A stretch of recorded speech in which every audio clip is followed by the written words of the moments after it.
1477 সালে আজকের দিনে উইলিয়াম ককটনের প্রথম মুদ্রিত বই প্রকাশ হয়। 1727 সালে আজকের দিনে মহারাজা দ্বিতীয় জয়সিংহ রাজস্থানের জয়পুর শহর পত্তন করেন। ভারতের জয়পুর শহরের নকশা করেন বাংলার স্থাপত্য শিল্পী বিদ্যাধর ভট্টাচার্য। 1820 সালে আজকের দিনে মার্কিন নৌ ক্যাপ্টেন নাথি এন পালম্যান আন্টার্কটিকা মহাদেশ আবিষ্কার করেন। 1839 সালে আজকের দিনে বিদেশি উপনিবেশবাদীদের বিরুদ্ধে আলজেরিয়ায় জনগণের দ্বিতীয় দফা প্রতিরোধ যুদ্ধ শুরু হয়।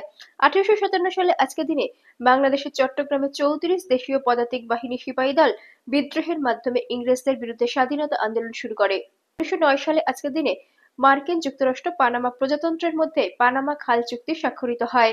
1909 সালে আজকের দিনে আমেরিকা দুটি যুদ্ধজাহাজ পাঠায় নিকারাগুয়ায়।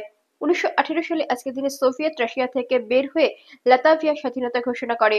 1926 সালে আজকের দিনে জর্জ বার্নস নোবেল পুরস্কারের অর্থ গ্রহণে অসম্মতি জানায়। 1948 সালে আজকের দিনে পাটনার কাছে গঙ্গায় নৌকাডুবিতে 500 যাত্রীর সলিল সমাধি হয়। 1956 সালে আজকের দিনে মরক্কো স্বাধীনতা অর্জন করে। 1961 সালে আজকের দিনে যুক্তরাষ্ট্রের প্রেসিডেন্ট জন এফ কেনেডি দক্ষিণ ভিয়েতনামে 18,000 সেনা পরিদর্শক পাঠায়।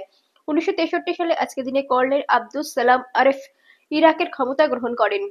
1999 সালে আজকের দিনে তুরস্কের ইস্তাম্বুলে 54 জাতি ইউরোপীয় নিরাপত্তা শীর্ষ সম্মেলন অনুষ্ঠিত হয়।